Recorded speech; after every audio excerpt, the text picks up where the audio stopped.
Família Tricolor, no Rio de Janeiro é um sol para cada sovaco. Na Baixada Fluminense, então, meu irmão, tá braba a situação, hein? Olha só, vamos falar desses nomes que estão ligados ao Fluminense. São nomes novos, situações novas, mas a forçação de barra para qualquer coisa ser culpa da diretoria e a torcida ficar desesperada continua imensa.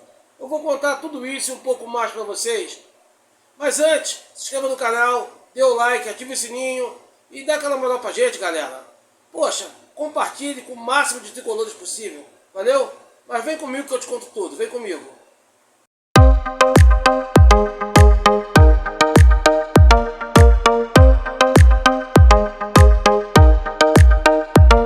Diga lá, família tricolor! Muito obrigado pela presença de vocês aqui, é sempre muito bom ter vocês na nossa companhia. Mas eu quero reforçar, galera, dá aquela moral no like, ok? Se você gosta de assuntos sinceros, se você não quer ser manipulado, se você não quer ficar aflito de 5 a 5 minutos, será que o jogador vai vir? O cara falou que vai vir, o ciclano falou que o outro vai vir também. Meu irmão, para, não é por aí não. Para, freia, calma teu coração. Agora é mais inteligência do que agressividade. Não se pode dar spoiler. Se a diretoria der spoiler, não consegue chegar a ninguém. Porque tá todo mundo de olho, cara. Jogador bom, tá todo mundo de olho. Eu vou começar com o exemplo do Marlon Freitas. O Fluminense estava a ponto de repatriar o Marlon Freitas. Então, ofereceu 5 milhões de euros pelo Marlon Freitas. Estava tudo indo bem, até que de repente alguém do Botafogo resolveu ter a ideia de pedir 4 milhões, mas queria o Wallace Davi. Aí o Fluminense insistiu nos 5 milhões. Não quer abrir mão do Wallace Davi. Aí eu boto um parênteses. Aí. Nós aqui já falamos várias vezes sobre a importância do Wallace Davi. Não precisa de volante. Só botar o moleque para jogar mais. Mas a nossa diretoria tem aquele negócio de não querer botar o jogador em campo. Bota num bibelô, numa redoma de vidro e protege. Tu acha que se o Botafogo leva, ele amanhã não vai estar no time titular? Tenha certeza disso, cara. Até a metade do ano, vão ter certeza se o Wallace Davi for uma boa aquisição ou não. E é o que nós temos que fazer, cara.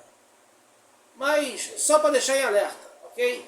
Mas, fecha parênteses, enquanto o Fluminense voltava às negociações insistindo nos 5 milhões, o Palmeiras atravessou a parada e ofereceu 6 milhões ao Botafogo e um salário maior. Fechou com o Marlon Freitas. Vocês entendem por que o sigilo da negociação é importante? É por isso que eu não gosto quando o cara fala assim, olha lá, ó, eu descobri que o Fluminense está tentando, daqui a pouco vai um monte para lá. Ninguém estava olhando ali, só o Fluminense, agora foi um monte. Aí depois ele tenta dar desculpa dele. Entendeu? Essas coisas que eu fico atento. Se você concorda comigo, vem com a gente, se inscreva no canal e faça o canal cada dia mais forte, tá? Vamos lá, e tem mais gente. Pintou outro nome foi sondado, que já foi dado como comprado, que o Fluminense atravessou o Internacional. O nome do jogador da vez chama-se Pedro Raul. Pedro Raul, eu vou ser sincero, gosto do futebol do Pedro Raul. É o tipo de centroavante que falta ao Fluminense. Grandalhão, alto, para quando precisar da bola aérea, nós temos uma referência na área. Não estou falando para ser titular, não estou falando que é craque, não estou falando nada. Estou falando que seria importante. Ok? Não sei se é verdade, não sei se a diretoria realmente contratou pelo Raul. Não sei como está essa situação. Mas é um jogador que eu vejo as pessoas falando assim, se a diretoria trazer, tá de sacanagem. Se não sei, meu irmão, deixa os caras trabalhar. O jogador que vier para pôr a nossa armadura, temos que dar moral, irmão. Não é todos que a gente gosta que vai vir. Não tem como. Nós temos que pensar em elenco e não em time. Time ganha jogo, que ganha campeonato é elenco. Eu já falei isso para você outras vezes. Ok? Outra que todo mundo comentou aí. Cebolinha. Cebolinha vai sair do Flamengo, vai vir pro Fluminense, papapá. Meu irmão, isso é mais difícil do que vocês pensam. É mais difícil.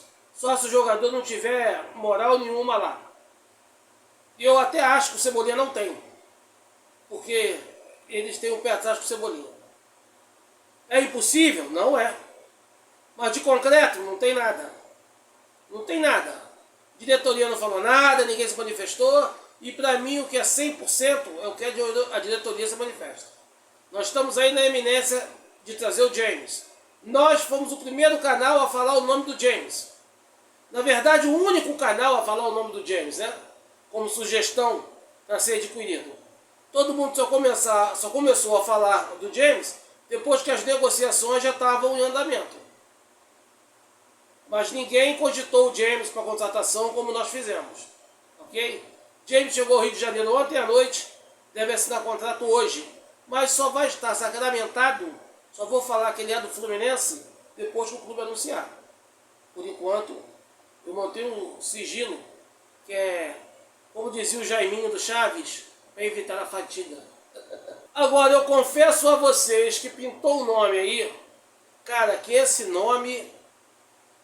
Família, esse é o diferencial do canal, família.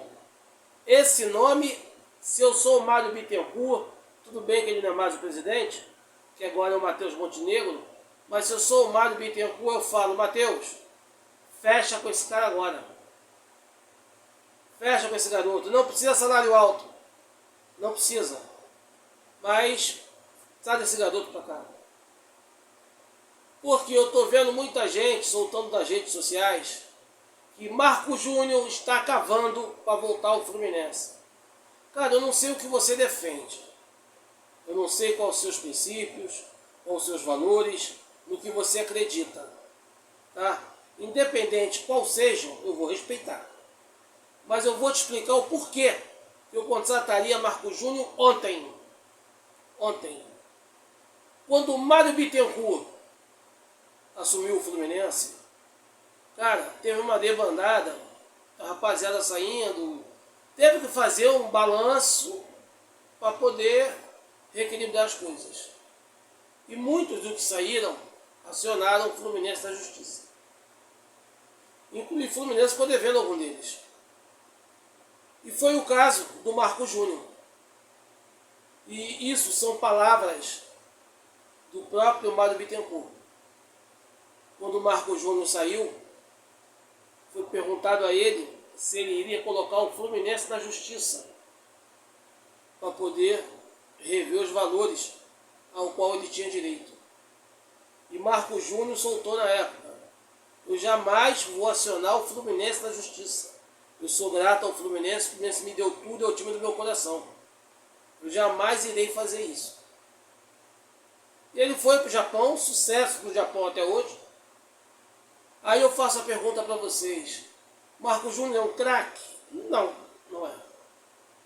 Marco Júnior tem muita habilidade e tal? Não, também não. Marco Júnior é um cabeçudo? Também longe disso, não é um cabeçudo.